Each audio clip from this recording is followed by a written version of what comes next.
প্রতিনিয়ত আমরা চেম্বারে অনেক রোগী পেয়ে থাকি।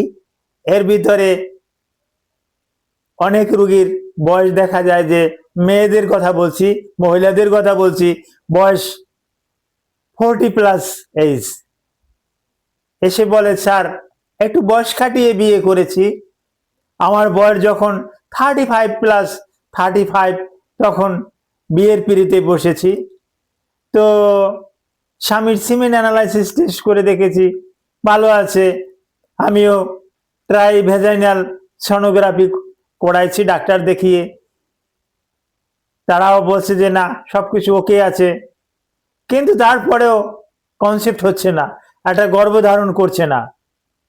এ ব্যাপারে যদি স্যার আপনার কাছে আসি, অনেককে শুনেছি আপনি ভালো এ ব্যাপারে একটা পরামর্শ দিয়ে থাকেন এবং আপনার পরামর্শ নিয়ে অনেকে সন্তানাদি পেয়েছে, তাই আপনার কাছে আমরা অন্য ডিস্ট্রিক্ট থেকে আপনার কাছে এসেছি।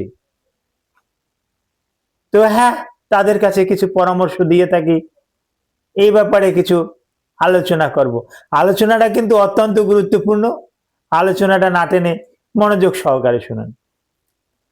আসসালামু আলাইকুম রহমতুল্লাহি ওয়া বারাকাতুহু। আমি ডাক্তার মীর শহীদুল ইসলাম, আমার চেম্বার শুভেচ্ছা 255, ঐতিহ্যবাহী শেখঘাট, সিলেট।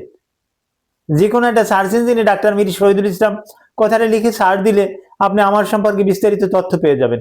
দর্শক শ্রোতা, আলোচনা করব কত বছর বয়সে মহিলারা মা হতে পারবেন, এই বিষয়টার উপরেই গুরুত্বপূর্ণ কিছু আলোচনা করব। এই আলোচনাটা করার আগে প্রথমত মেয়েদের কিছু হিস্টোরিটা জেনে নেওয়া যায়।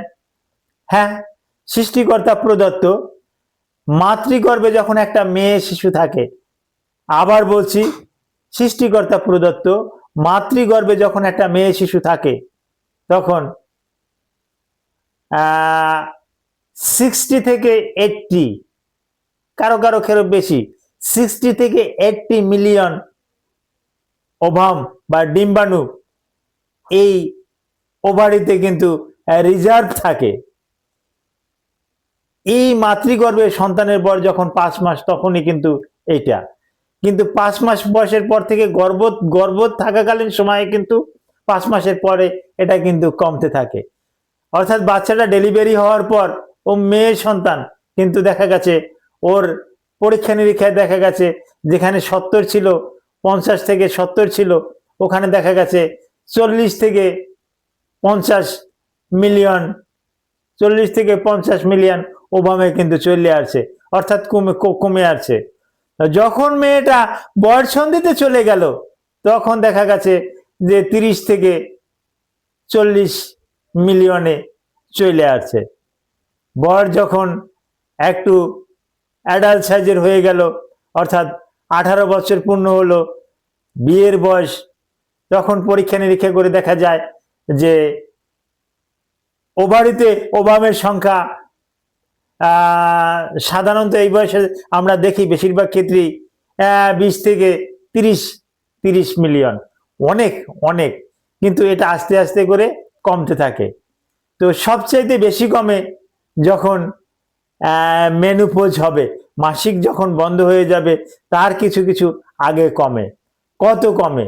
হ্যাঁ, দেখা যাচ্ছে যে 40-45-এ মেনোপজ হয়ে যাবে 40 বছরের পর, তখন দেখা যাচ্ছে যে আমরা ভালো করে পরীক্ষা নিরীক্ষা করে দেখি যে তখন 100 থেকে 200টি, কারো কারো ক্ষেত্রে 500টি সর্বোচ্চ পাওয়া যায়, 500টি ডিম্বাণু আছে, তার ভিতরে কোয়ালিটি ভালো না, মানের দিক দিয়ে খারাপ, তো সেক্ষেত্রে তো কনসেপ্ট হওয়ার সম্ভাবনা নাই।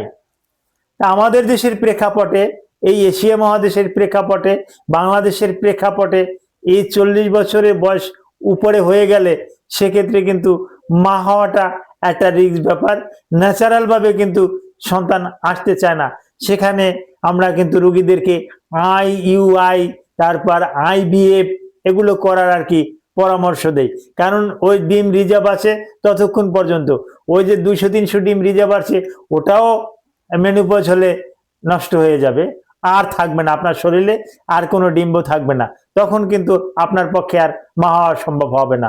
যেমন কথা প্রসঙ্গে বলি, আপনার আমার এই যে দাঁত আছে, বয়সের তারতম্য অনুসারে এই দাঁতগুলো একটা একটা করে খসে খসে পড়ে যাবে, কিন্তু কোনো মেডিসিনের মাধ্যমে কিন্তু আর নূতন করে দন্ত গজাবে না। ঠিক মহিলাদেরও কিন্তু নূতন করে কিন্তু ডিম্ব আর তৈরি হয় না। এ বিষয়ে আপনাদের আরো কিছু জানার থাকলে ভিডিওর কমেন্ট বক্সে কমেন্ট করুন, আমি জানিয়ে দেব। Thank you all.